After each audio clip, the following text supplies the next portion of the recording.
Josué, capítulo 3, nós vamos ler dos versículos 1 ao versículo 5. E diz assim a palavra do Senhor em Josué, capítulo 3, a partir do versículo 1 até o versículo 5. Levantou-se, pois, Josué de madrugada, e tendo ele todos os filhos de Israel partido de Sitim, vieram até ao Jordão e pousaram ali antes que passassem. Sucedeu ao fim de 3 dias que os oficiais passaram pelo meio do arraial e ordenaram ao povo, dizendo: quando virdes a arca da aliança do Senhor, vosso Deus, e que os levitas sacerdotes a levam, partireis vós também do vosso lugar e a seguireis. Contudo, haja a distância de cerca de 2.000 côvados entre vós e elas. Esses 2.000 côvados equivalem a 1 quilômetro. Continuando, não vos chegueis a ela, para que conheceis o caminho pela qual haveis de ir, visto que por tal caminho nunca passastes antes. Disse Josué ao povo: santificai-vos, porque amanhã o Senhor fará maravilhas. Amém? Vamos orar mais uma vez. Pai, em nome de Jesus, nós cremos, Senhor, na Tua palavra e cremos que ela é a verdade, a única verdade para as nossas vidas. Senhor, cremos que ela é luz para os nossos caminhos e lâmpada para os nossos pés, ó Pai. E pedimos, ó Pai, que nesse instante ela possa falar ao nosso coração e nos desafiar, Pai amado, para aplicarmos em nossa vida o que vamos aprender aqui hoje.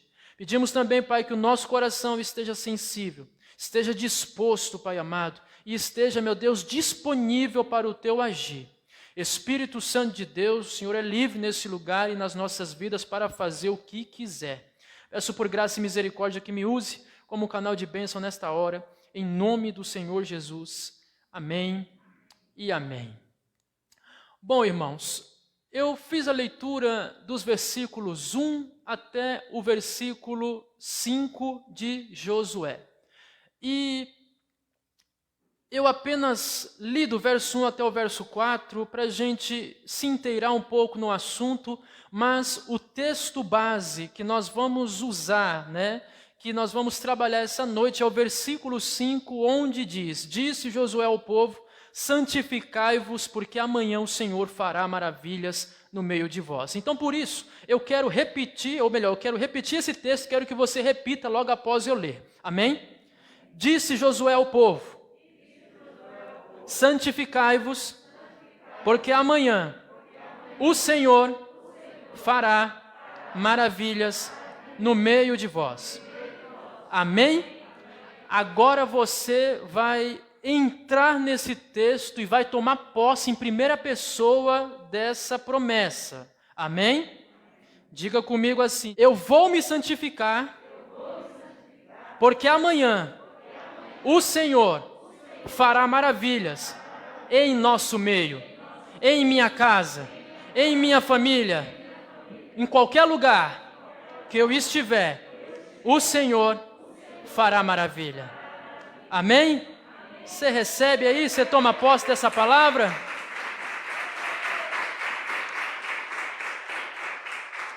Bom, irmãos, em Josué, no capítulo 1, os textos muito conhecidos, versículos 8, 9, versículos 6, 7, 8, 9. E ali nós temos, na verdade, Deus motivando e animando Josué. Porque Josué tinha acabado de perder o seu líder, chamado Moisés. Moisés, ele partiu para viver ao lado de Deus. O seu discípulo Josué agora seria ali o seu sucessor, imaginando Deus então, sabendo na verdade que Josué estava passando por um momento de insegurança, um momento de medo. Deus começa a animar e motivar esse jovem. Só que Deus, ele anima e motiva Josué não só por conta de Josué ter perdido Moisés ali, o seu líder, o seu pai na fé, mas também porque Josué iria dar continuidade à promessa que Deus já havia feito a Moisés há um tempo atrás. Então Josué agora seria o sucessor de Moisés, e Josué agora daria continuidade à promessa que era: tomar posse da terra prometida, tomar posse da terra que mana leite e mel, a qual Deus havia prometido a Moisés, mas Moisés chegou a ver, mas não ingressou na terra, e Josué é que seria agora esse homem que iria completar ou iria tomar posse dessa promessa que Deus havia feito. Quando o povo ainda estava sob o domínio de Faraó. Deus promete isso a Moisés, promete isso ao povo, mas nós sabemos que só Josué e Calebe entraram. Claro que Josué e Calebe e a sua geração entraram na terra da promessa. Sabendo disso, então, o Senhor animara Josué para que ele pudesse ter coragem, ter ânimo e ter força para tomar posse da terra da promessa. Só que para chegar até a terra prometida, até a terra que mana leite e mel, como diz a Bíblia, existia um rio que separava um lugar do outro lugar. E Josué, junto com a sua geração, tinha ali uma tarefa de atravessar o rio Jordão. E esse também é um dos motivos que Deus o anima. Então Deus diz para Josué: tem de bom ânimo, seja forte, seja corajoso, porque ele precisaria de coragem. Ele precisaria ser ousado, ele precisaria estar animado, porque ele sim herdaria a promessa, mas antes da promessa teria um rio, e o rio Jordão, a qual Josué teria que atravessar. Então, em Josué, no capítulo 1 ainda, do versículo 10 a 18, começa a preparação de Josué e dos seus homens, onde ele vai dar algumas orientações, alguns nortes, de quando chegar o momento para eles puderem atravessar, fazer a travessia. Então, apesar de ser necessária essa travessia, também era arriscada. E em Josué, no capítulo 3, do versículo 1 ao 4, nós vemos que ali Josué já está colocando os homens nas posições. E ele então no versículo 5 diz o texto que nós repetimos, né? Santificai-vos, porque amanhã o Senhor fará maravilhas no meio de vós. Então Josué estava dizendo: hoje nós temos que tomar uma posição, hoje nós temos que nos preparar, porque a partir da manhã nós vamos desfrutar, experimentar um dos milagres e uma das maravilhas da parte de Deus em nosso meio. Então a base que eu vou usar é o versículo 5 para passar aos irmãos algumas informações muito importantes de qual nós podemos aprender com esse texto. Bom, eu acredito que muitos aqui sabem e eu vou estar relembrando, né? Vocês, e para aqueles que não sabem vão aprender hoje. Mas toda promessa ela exige uma condição. Toda promessa tem uma condição. Por exemplo, em Isaías capítulo 1, versículo 19, o texto vai dizer: se quiserdes e me ouvirdes, dizendo Deus, comereis o melhor dessa terra. Amém? Nesse texto nós já enxergamos esses dois parâmetros. Enxergamos a promessa, que é Deus falando: comereis o melhor dessa terra. Diga amém. Só que antes da promessa vem a condição. E qual é a condição? Se quiserdes e se me ouvirdes, então viverei a promessa, que é comer o melhor dessa terra. Agora, em Malaquias, no capítulo 3, versículo 10, um texto muito conhecido por todos, eu creio, e muito também ministrado aqui na parte de dízimos e ofertas, também enxergamos uma condição e também enxergamos uma promessa. O texto vai dizer: trazei todos os dízimos à casa do tesouro. E aí nós vemos esse trazer, a condição que Deus exige para liberar a promessa.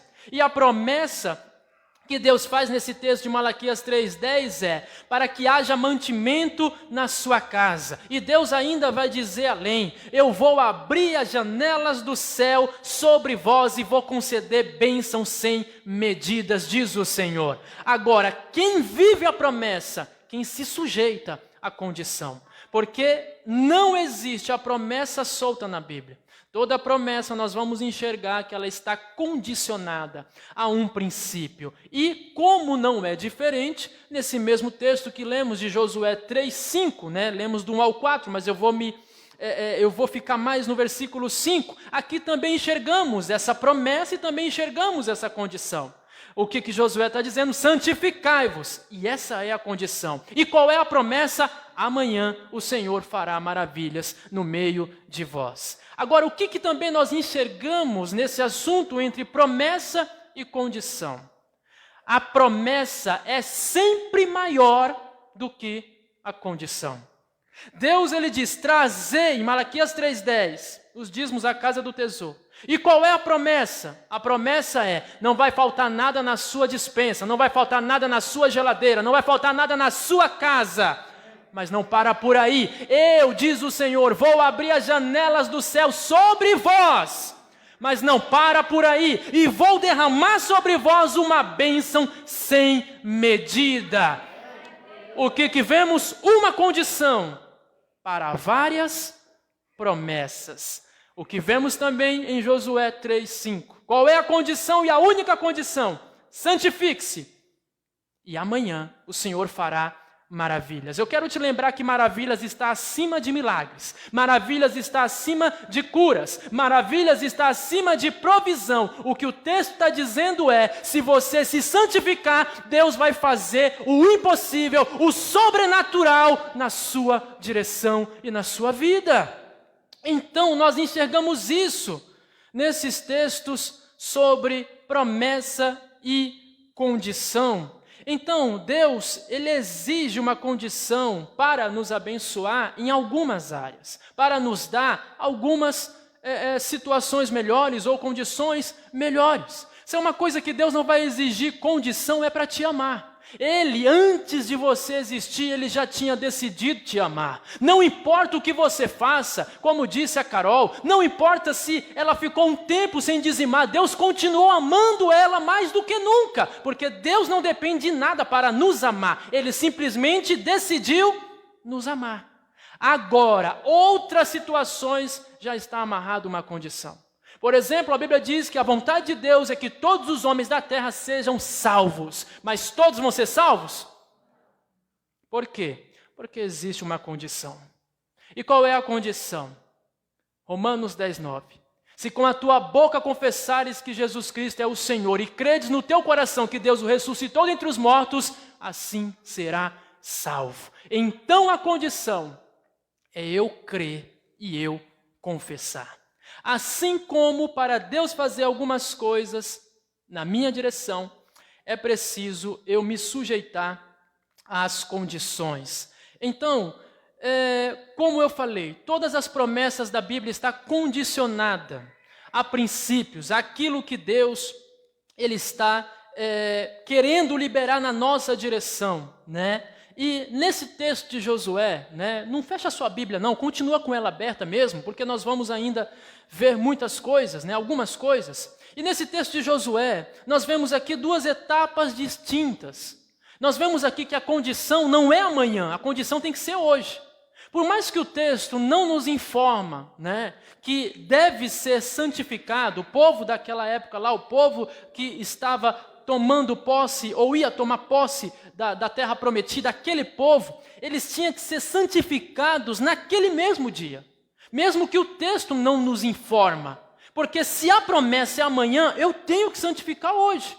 Então aqui há duas etapas distintas. A condição, ela não tem que ser amanhã. Ela não tem que ser semana que vem. A condição tem que ser hoje. A condição tem que ser agora. A condição tem que ser aqui, no seu caso, amém? A condição é no tempo presente. E essa é a primeira etapa. A segunda etapa é a promessa de Deus sendo cumprida e ela está em outro tempo.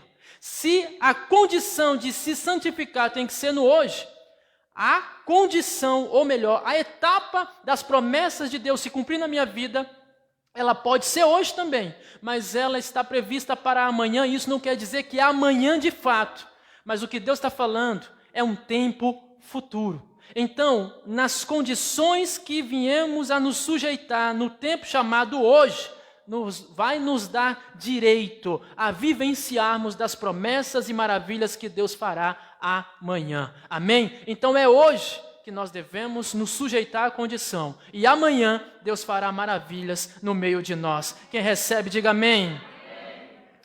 Então, a primeira etapa, que é o que eu gostaria de verificar e trabalhar com vocês aqui, que é essa condição, santificai-vos. E o que seria ser santo, né? Diante de muitas respostas, uma que talvez seja universal e a mais simples para o nosso entendimento, Ser santo significa ser separado por Deus. É você ser separado por Deus para um propósito, para uma obra, para um novo estilo de vida. Sendo assim, ser santo, em outras palavras, é estarmos cada dia mais perto de Deus e cada dia mais longe do pecado. Porque o que seria o contrário da santidade? Seria uma vida pecaminosa. E Deus nos chamou para sermos santos, amém? A palavra diz, sede santos, dizendo ao Senhor, porque eu sou santo. Então Ele já nos deu, esse lugar para vivermos, o lugar de santidade. Entendermos que somos separados por Deus, entendemos que devemos estar cada dia mais perto de Deus e assim, muito mais longe a cada dia também do pecado. Agora, se por um lado, como eu falei, o pecado ele tem ali talvez o sinônimo de trazer sujeira para as nossas vidas, por um outro lado, se santificar é fazer das nossas vidas, do nosso coração, da nossa alma, do nosso espírito, cada dia mais limpo, liberto de todo tipo de sujeira. E em 1 Timóteo 4:5, nós temos uma instrução para a vida santa. Paulo vai dizer, porque pela palavra de Deus e pela oração é santificado. Então Paulo está trazendo aqui uma instrução riquíssima para uma vida santa. E ele diz o quê? Que é pela palavra de Deus e pela oração que tudo será santificado. E aí eu volto a lembrar vocês, quanto mais perto de Deus, mais longe do pecado. Amém? Jesus, em João capítulo 17, quando ele está fazendo a oração sacerdotal, no versículo 17, Jesus Cristo, ele também vai dizer, orando ao Pai, Pai, santifica-os na verdade. E ele complementa, a tua palavra é a verdade. Então aqui nós temos duas instruções riquíssimas, uma do apóstolo Paulo e outra do nosso mestre Salvador Jesus.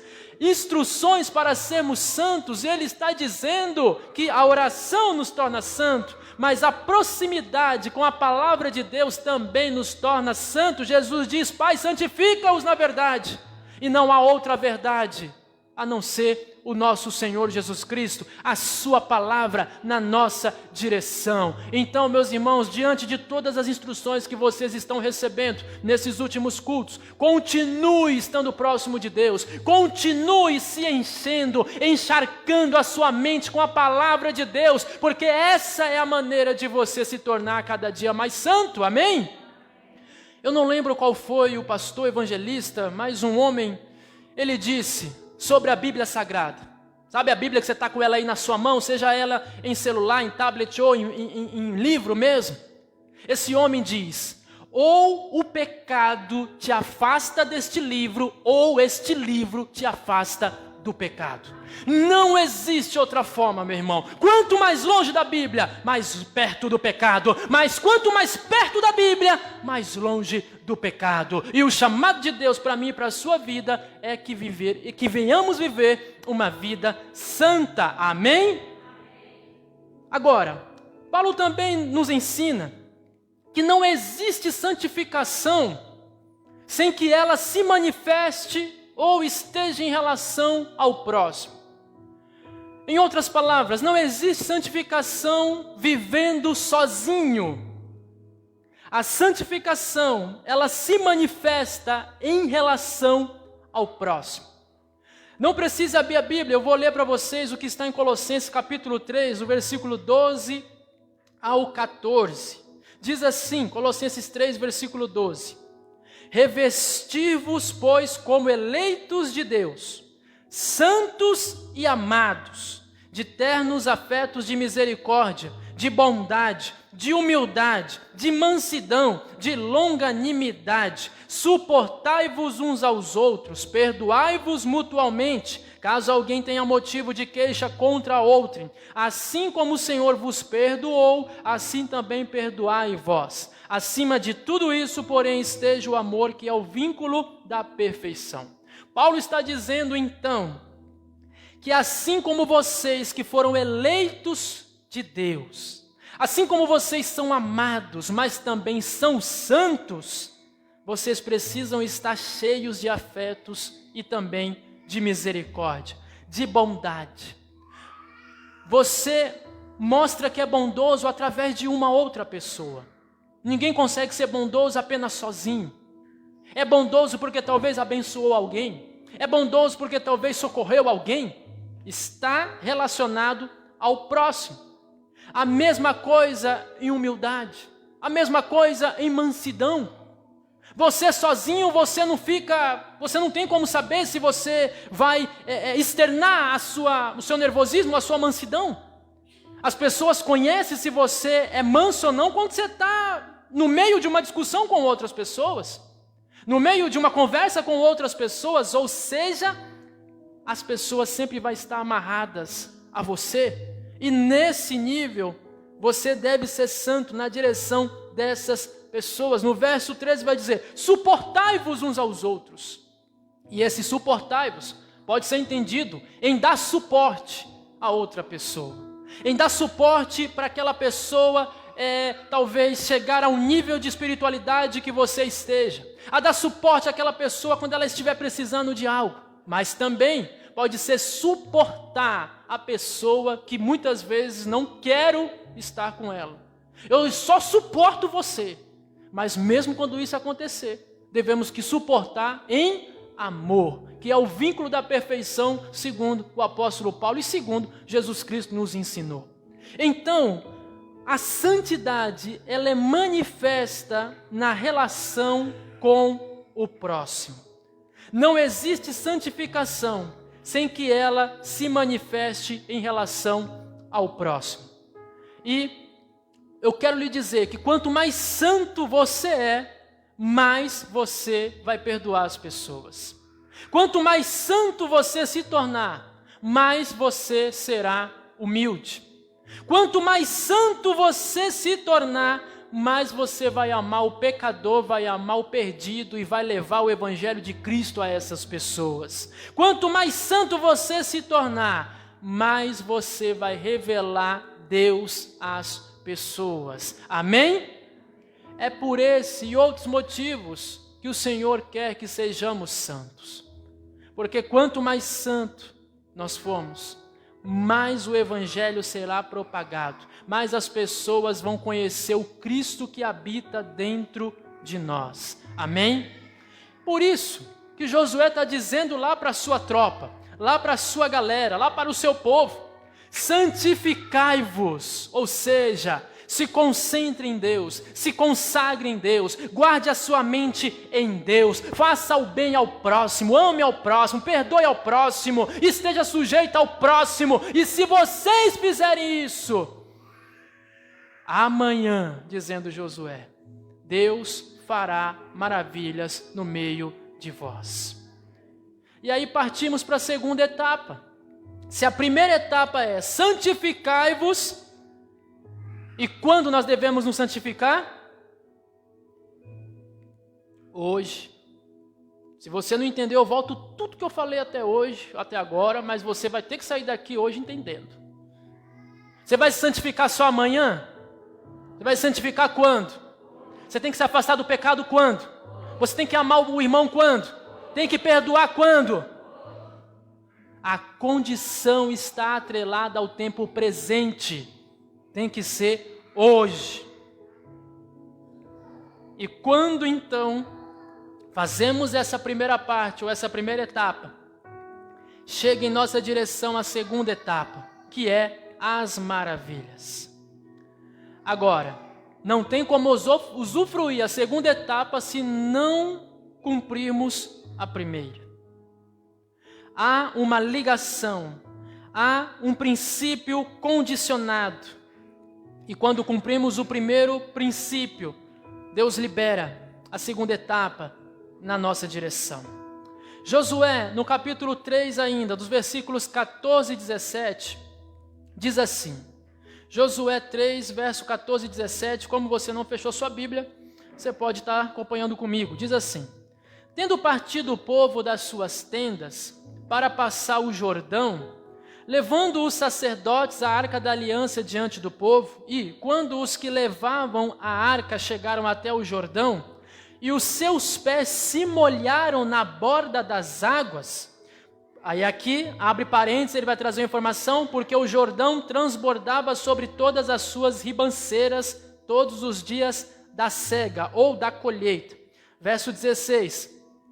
Pararam-se as águas que vinham de cima, levantaram-se no montão, muito longe da cidade de Adã, que fica ao lado de Sartã. E as que desciam ao mar de Arabá, que é o mar salgado, foram de todo cortadas. Então passou o povo defronte de Jericó. Verso 17, preste atenção. Porém os sacerdotes que levavam a arca da aliança do Senhor pararam firmes no meio do Jordão, e todo Israel passou a pé enxuto, atravessando o Jordão. Diga glória a Deus.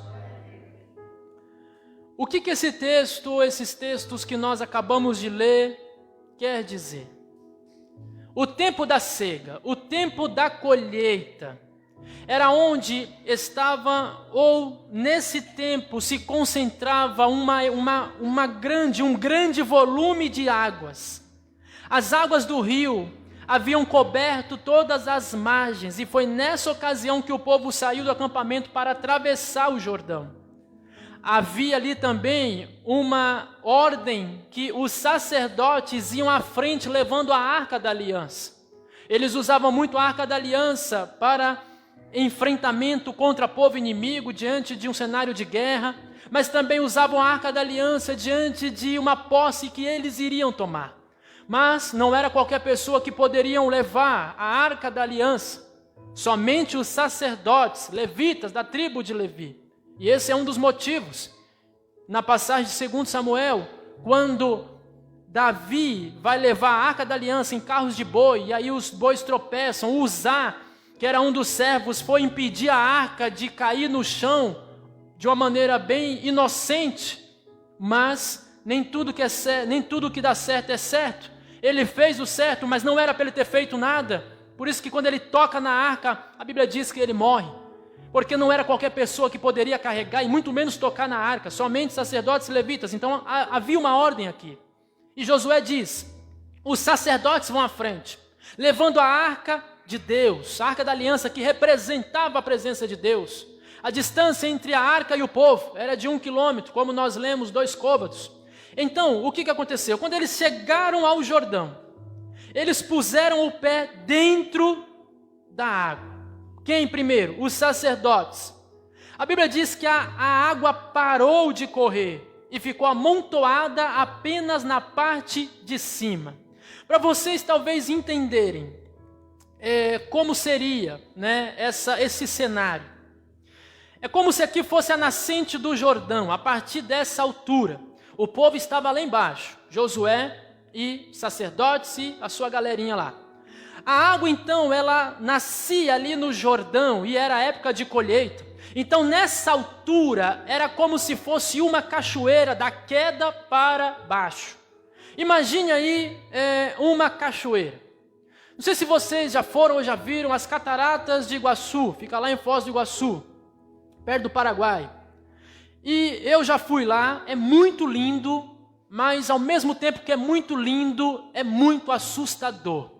A força da água, a fúria da água.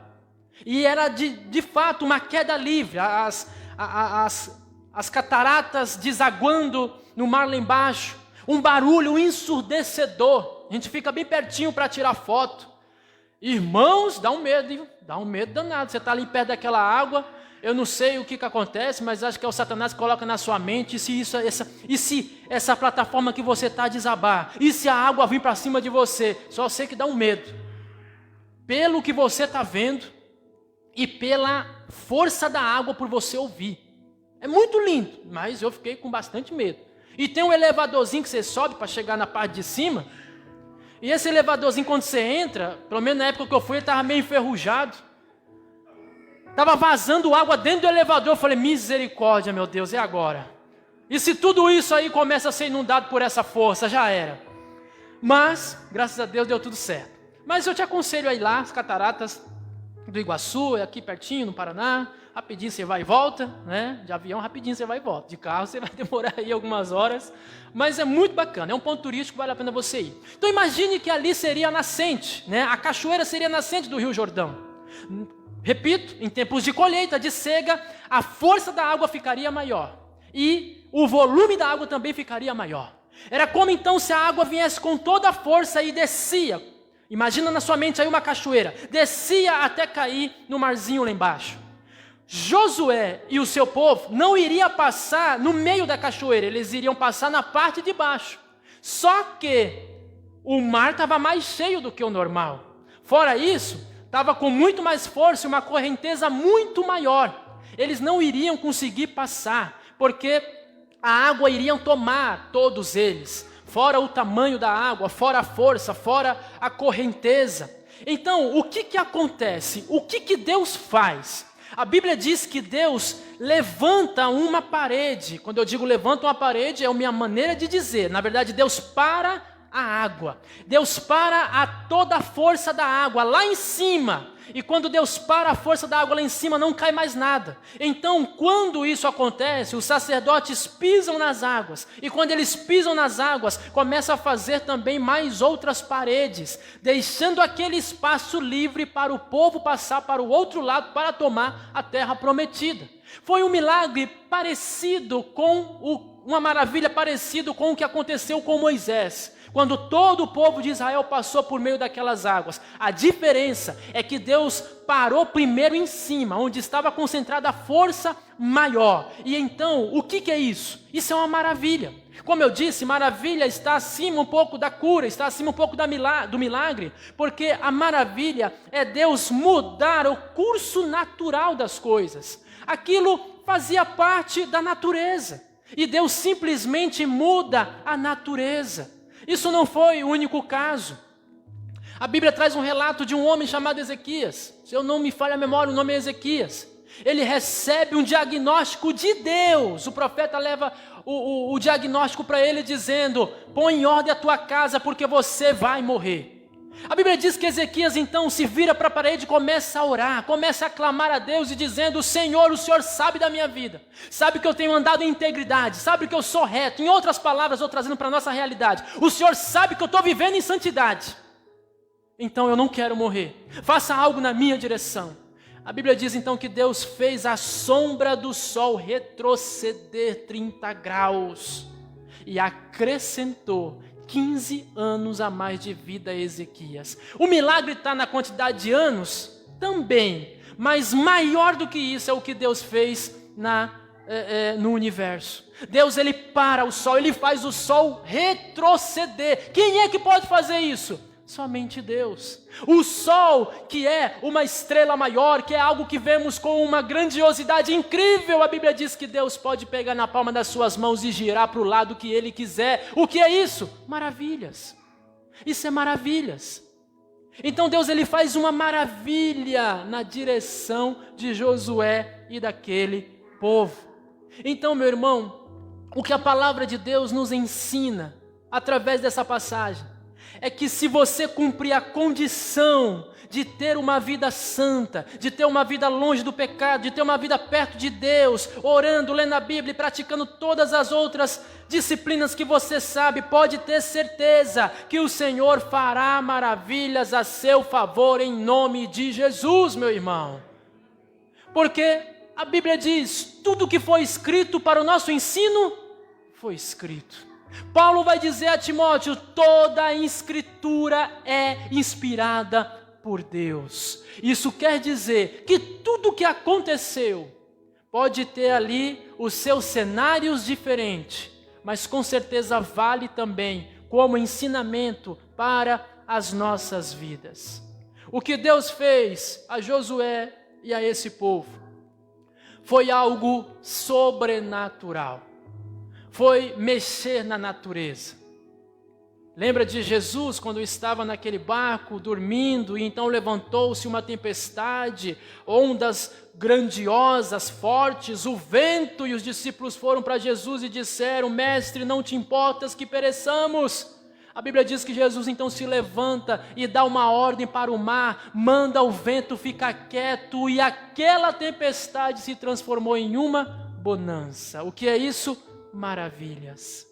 É Deus mudando a ordem natural. É Deus mexendo na natureza, mexendo no universo, mexendo em toda a criação, porque tudo que foi feito e criado por Deus. Ele tem autoridade sobre todas as coisas. Ele tem autoridade sobre o sol, sobre a lua, sobre a chuva, sobre a natureza. Se Deus quiser fazer chover só dentro deste salão e lá fora não, Ele pode fazer, porque Ele tem autoridade sobre todas as coisas. Então Ele faz essa maravilha na vida de Josué.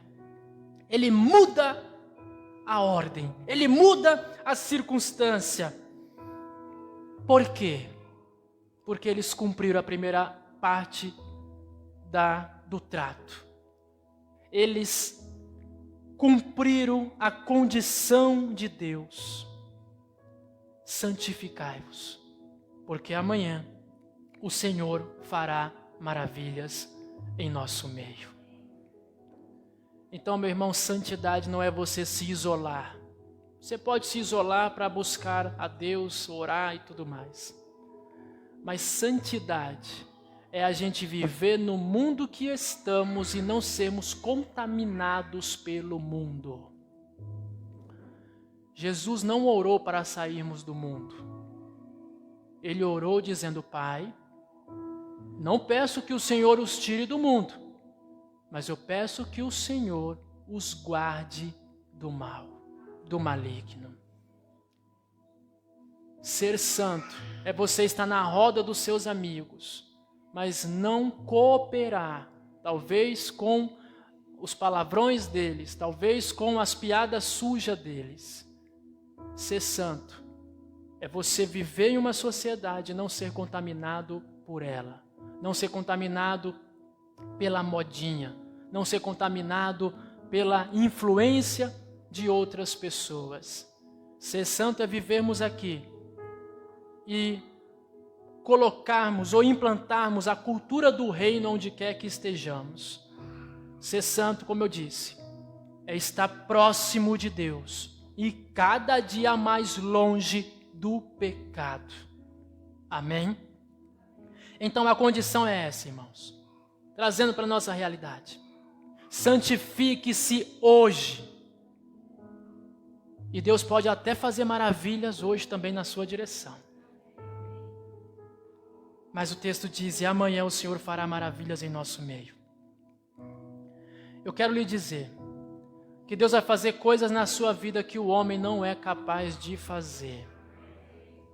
Às vezes nos frustramos por coisas que não estão dando certo, porque a nossa mente é limitada, a nossa mente é condicionada, a nossa mente só pensa de acordo com os olhos que nós estamos vendo. Mas Deus vai fazer algo que os seus olhos ainda não foram capazes de olhar.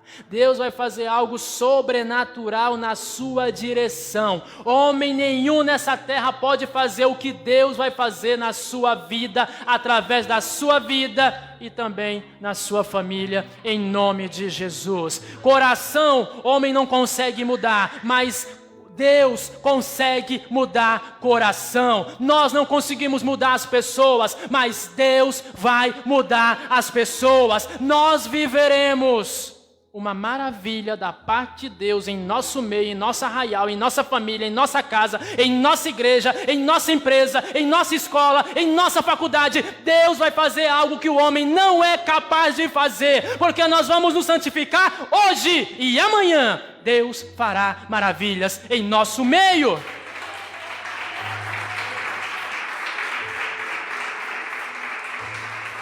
Deus vai mudar o curso natural das coisas. Ele vai mexer, se preciso for, na natureza ao seu respeito. E não precisa ser coisas grandes não, irmãos. Eu posso dizer que eu vivi uma maravilha da parte de Deus. Para alguns pode ser apenas uma mudança, apenas algo que tinha que acontecer. Para mim que creio em Deus, foi Deus que mudou a situação. Já falei para vocês uma situação onde eu fui passar alguns dias em Caraguatatuba com a minha esposa e minha sogra. A gente fez uma viagem em família. E a gente já tinha fechado praticamente com o hotel. Não tinha, se fosse cancelar, daria muito trabalho. Eles só iriam devolver 70% do dinheiro. Eu não quis perder nada. Eu falei, nós vamos. E estava mais ou menos assim como é que está hoje aí, ó. Tempo feio, frio. Saímos daqui debaixo de chuva. Na serra pegamos tanta chuva que quando passou no pedágio a mulher falou assim, é bem capaz que vocês tenham que voltar, porque quando chove desse jeito eles fecham. E a gente com as malas prontas para ir para a praia. Chegamos lá, o que aconteceu? Continuou chovendo. O frio parece que estava maior. E aí eu tentando animar, porque irmão, se é uma coisa que eu faço é tentar ver o lado bom de todas as coisas. Eu não sou pessimista, dificilmente. Se você me ver pessimista em alguma hora, pode ter certeza que eu estou com a minha alma doente, que eu não sou assim. Eu falei para minha esposa, não, mas pelo menos a gente vai dormir numa cama diferente, vamos comer uma comida diferente, vamos ver a chuva em um lugar diferente. Mas lá no fundo eu estava, poxa, mas está chovendo, né? Poderia estar. Mas não murmurei, ou pelo menos não expressei a minha murmuração. Nós ia ficar lá acho que uns 3 dias ou 4, eu não lembro muito bem.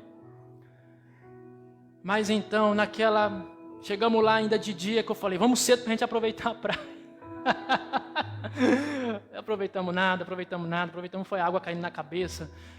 E estamos lá, tarde, comemos, vamos para o quarto, olhando para a vidraça embaçada, aquela chuva que não parava. Falei, Deus, o Senhor sabe que eu vim para cá para eu ficar em paz, me divertir. Mas o Senhor sabe que eu também queria pegar uma prainha, Deus. Antes de dormir naquela noite, eu orei. E eu falei, Deus, o Senhor pode mudar qualquer coisa. Irmãos, eu olhava no clima-tempo que tem no celular, e os outros dias era só chuva. Dava até raiva de olhar para o celular, eu nem olhava muito para ele.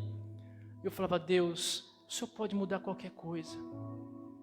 O Senhor já fez, aí eu fui, entre aspas, jogando na cara de Deus o que Ele já fez pelos outros, O Senhor já fez ali o sol retroceder 30 graus. O Senhor já abriu o mar para Moisés passar. O que é tirar as nuvens pesadas e fazer o sol brilhar novamente para o Senhor? Irmãos, eu orei de uma maneira bem simples. E com as minhas palavras mesmo orei e falei, Deus, em nome de Jesus, faça o sol se abrir aí, poxa, por favor. Aí eu acho que eu fui esmorecendo na oração, eu falei, poxa, saí lá da minha casa para vir para cá pegar a praia, eu peguei uma estrada aí, mais de 2 horas dirigindo, e chegar aqui não tem nada, Deus. Poxa, Deus, eu vou embora, eu cheguei na chuva, vou embora na chuva. E fui dormir, irmão, triste. Naquela noite Deus me deu um sonho. E o sonho foi, eu olhando para as nuvens, e Deus falando para mim assim, no sonho, sol apareça. Isso no sonho. Acordei feliz da vida achando que era realidade. Quando eu me dei conta que era um sonho, eu falei, meu Deus do céu. Sem querer abrir o olho, porque a janela estava do meu lado direito. Falei, Deus, eu vou abrir o olho e vai estar um sol de rachar lá fora, Deus. 1, 2, 3 e pum, abri o olho. A chuva caindo do mesmo jeito da noite anterior.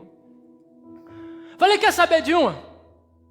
Lourdes, bota aí o baby doll, sei lá, o negócio aí. Disse, bota aí o biquíni, vambora. Na chuva.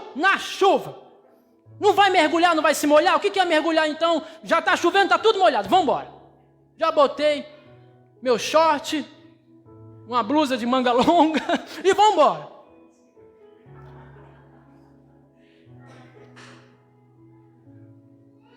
A tia estava no banheiro, ela estava com a mãe dela e me veio um sonho na cabeça. Falei, Deus, o Senhor ainda fez eu sonhar com o sol e eu acordei, foi triste. Aí melancolicamente abri a janela, fiquei assim, debruçado. Falei, poxa Deus, até agora eu estava acreditando que o Senhor ainda ia me ouvir. Não era nem uma oração que eu estava fazendo mais, era uma choração mesmo que eu estava já fazendo. E quando eu lembro do sonho, eu ouço um impulso dentro de mim dizendo, dá uma ordem para o sol sair. E eu comigo mesmo, você está doido, meu? Quem sou eu para falar isso? E aquele impulso, dá uma ordem, dá um grito para o sol sair. Eu falei, a ordem já está difícil, você quer fazer eu gritar, é mais difícil ainda. E aí, olhei para o céu, e o impulso dentro de mim era, grite. E eu, sol sai, em nome de Jesus. Morrendo de vergonha de declarar algo e alguém falar, meu, você está louco da cabeça. O impulso era, grite. Eu subi 20% da voz, sol sai, em nome de Jesus. E o impulso novamente, grite. Eu falei, eu não vou gritar. Eu vou aumentar mais um pouco. E aumentei, falei, sol, apareça em nome de Jesus. Quando eu falei isso, a Tícia falou, o quê? Eu falei, o quê? Você está falando aí? Eu falei, não, tá doida? Eu falei, vamos embora logo para a gente curtir a praia. Entramos no carro. Irmãos, ligando o limpador para parar a chuva, eu falei, mas que situação. Fomos para uma praia. Não, aqui a gente estava no hotel, fomos para outra. No decorrer do caminho, eu vi um quadradinho azulzinho. Eu falei, só comigo. Ainda no caminho, meio que a chuva já parou. Falei, Deus, não precisa nem abrir o sol. A chuva já parou, já está de bom tamanho. Irmãos, a Lourdes estava comigo, não tem nem por que eu mentir. Mas quando a gente chegou naquela praia, não tinha mais nenhuma nuvem, o céu estava azul e o sol estava queimando no nosso couro. E eu olhava o clima-tempo chovendo e eu falava, me explica, clima-tempo, o que Deus está fazendo agora? Aí depois eu fiquei pavão, né, irmão? Eu falei, eu já tinha falado, eu declarei profeticamente. A Tícia falou, que hora que eu não ouvi? Eu falei, você ouviu sim. Eu é que não quis falar para me achar, mas eu sabia que Deus estava comigo. Irmãos, eu vivi uma maravilha, irmão. Para alguns pode ser, pastor, o clima ia mudar, eu não quero nem saber. Eu orei, Deus me deu um sonho, eu fiz o que Ele falou. E eu vivi, irmãos, esse milagre, essa maravilha. Eu quero dizer que Deus vai fazer uma maravilha na sua direção. Deus vai fazer algo grandioso na sua direção. Mesmo você vacilando na sua fé, Deus vai fazer algo sobrenatural na sua direção para mostrar para você que Ele é um Deus que manda no sol, na chuva, na nuvem, na tempestade, nos corações, nas vidas. Santificai-vos hoje e amanhã Deus fará maravilhas em nosso meio.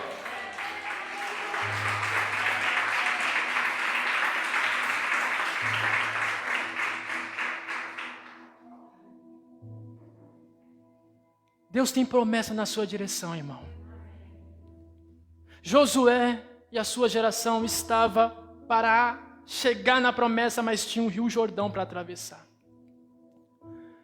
Se eu estou falando que Deus tem promessa na minha e na sua direção, pode ter certeza que vai ter um Jordão que você vai ter que atravessar.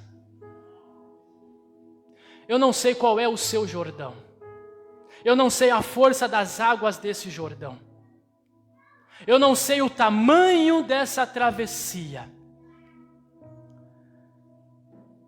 Mas eu sei que o Jordão que você está enfrentando não é maior do que o Deus que você serve. Deus pode fazer aquilo que no momento é maior do que você, cair por terra e você sair vitorioso. Deus pode fazer com que o seu Jordão seja neutralizado, como Ele fez lá com Josué e o seu povo. E aquilo que poderia ser um empecilho na sua direção, será apenas uma ponte para você atravessar até o lugar da sua promessa. Você vai passar por caminhos que ninguém passou, em nome de Jesus. Deus pode abrir porta na sua direção. Deus pode abrir o mar na sua direção. E se Ele não quiser abrir o mar, Ele pode fazer você andar por cima das águas, porque Deus é o Todo-Poderoso. Então, meus irmãos, nós precisamos entender também que maravilhas, curas, milagres, eles podem acontecer de uma maneira instantânea, onde Jesus de diversas maneiras fez. Senhor, se quiseres, pode me tornar limpo. Ah, tá bom, eu quero. Fica limpo. E ele ficou. O que é isso? Um milagre instantâneo, um milagre rápido. Mas pode ser que o milagre não seja na hora. Pode ser que uma maravilha não aconteça na hora. Chegaram 10 leprosos para Jesus e diz: mestre, por favor, nos purifica. Jesus não quis curá-los ali. Jesus falou: vão andando e no caminho serão curados. Ou seja, não foi na hora. Talvez o milagre, a maravilha pode durar até mesmo dias, semanas, meses, não sei. Quando Lázaro ficou doente, Jesus recebeu a notícia no dia da sua doença. Mas compareceu 4 dias depois, a doença se agravou, ele morreu. Não aconteceu no mesmo dia, mas aconteceu. Então, esse texto é excelente para nós nesse sentido. Deus pode fazer algo na sua vida aqui e agora. Mas se Ele não fizer algo na sua vida aqui e agora, não desanime. Não pare de se santificar. Não pare de buscar. Não pare de se aproximar, porque a santidade de hoje vai valer a maravilha de amanhã, meu irmão. E o milagre pode acontecer. A maravilha pode acontecer. E eu tenho certeza que o milagre, a maravilha que Deus nos dá ou nos permite viver é apenas o início de uma caminhada vitoriosa. Em Josué, no capítulo 4, a partir do versículo 14, Deus vai falar de muitas conquistas que Josué teve depois dessa. E está nítido. Josué 6, se eu não me engano, a queda das muralhas de Jericó e mais uma vitória para o povo de Deus. Eles herdaram a terra da promessa. Agora, essas vitórias, essas maravilhas, esses milagres são para todos, sim ou não? Quem teve certeza falou sim, quem não teve falou não, e quem não sabia nem se sim será não, ficou foi quieto. Mas eu te dou mais uma chance. Essas vitórias, esses milagres, essas maravilhas são para todos, sim ou não? Até uma criança disse que sim. Então eu vou perguntar mais uma vez, que não é a resposta ideal ainda. Esses milagres, essas maravilhas, essas vitórias, essas conquistas são para todos, sim ou não?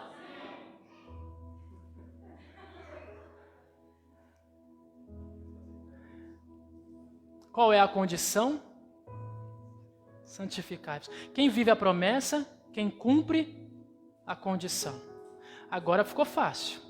Esses milagres, essas maravilhas, essas vitórias, essas conquistas são para todos, sim ou não?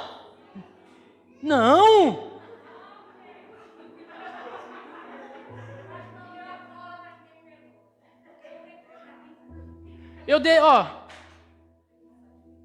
Eu deixei a bola quicando para vocês só fazer o gol. E chutaram para fora? Irmãos, os milagres e as maravilhas, sabe por que não é para todos? Porque não é todos que vai querer se santificar.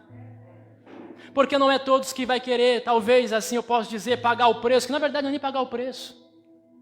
Não é todos que vai querer se aproximar de Deus. Não é todos que vai querer se afastar do pecado. É por esse motivo que essas promessas não é para todos.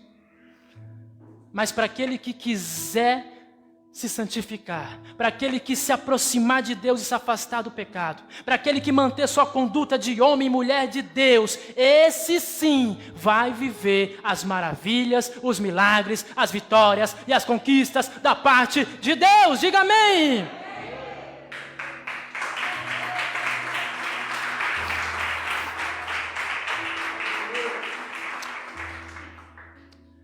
Eu vou concluir essa mensagem e eu termino dizendo: nada de Deus ou o que Deus faz é por acaso.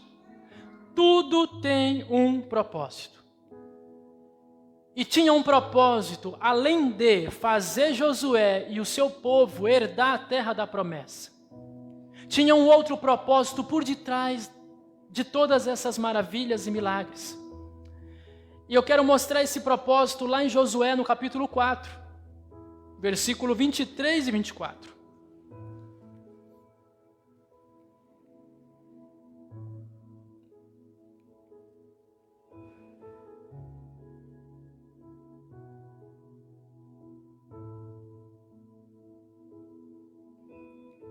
Josué capítulo 4, versículo 23 e 24 diz assim: Porque o Senhor, vosso Deus, fez secar as águas do Jordão diante de vós, até que passasseis como o Senhor vosso Deus fez ao Mar Vermelho, ao qual secou perante nós até que passamos. Só uma pausa aqui. Josué vivenciou essas duas maravilhas. Lá atrás com Moisés, era o Moisés que estava no comando, e agora era ele que estava no comando. Uma lá no Mar Vermelho e agora no Jordão. Versículo 24. Para que todos os povos da terra conheçam que a mão do Senhor é forte, a fim de que temais ao Senhor vosso Deus todos os dias. Então, tudo isso aconteceu a Josué e ao seu povo, para que o nome de Deus fosse engrandecido, para que através dessas maravilhas Deus fosse glorificado. Então, meu irmão e minha irmã, Deus vai fazer sinais, prodígios, maravilhas, milagres, curas na sua direção, amém? Mas não para que você fique orgulhoso, nem soberbo, ou em outras palavras, nem se ache. Deus vai fazer tudo isso para que a sua família veja quão grande é o Deus que você serve, para que os seus amigos vejam quão poderoso é o nosso Deus, quão Deus é digno de honra e de toda a glória. Deus vai operar essas maravilhas, esses sinais, esses prodígios, esses milagres, essas curas na sua direção, na sua vida, para que através disso o nome dele seja exaltado, glorificado e todos reconheçam que Deus é poderoso, é infinitamente poderoso para fazer aquilo que o homem não pode fazer. Para que o nome dele seja glorificado, para que o nome dele seja exaltado. Amém, meus irmãos? Como eu citei, Josué desfrutou de tudo isso.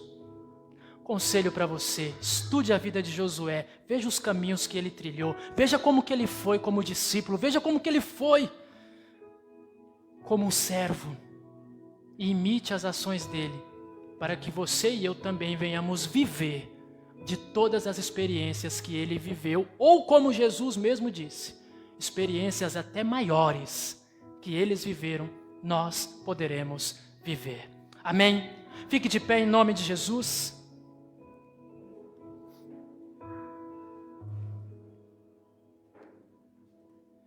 Diga comigo, eu vou me santificar hoje, porque amanhã Deus fará maravilhas em nosso meio. Agora você vai falar com fé. Eu vou me santificar hoje, porque amanhã Deus fará maravilhas em nosso meio. Amém? Você toma posse dessa palavra? Glória a Deus.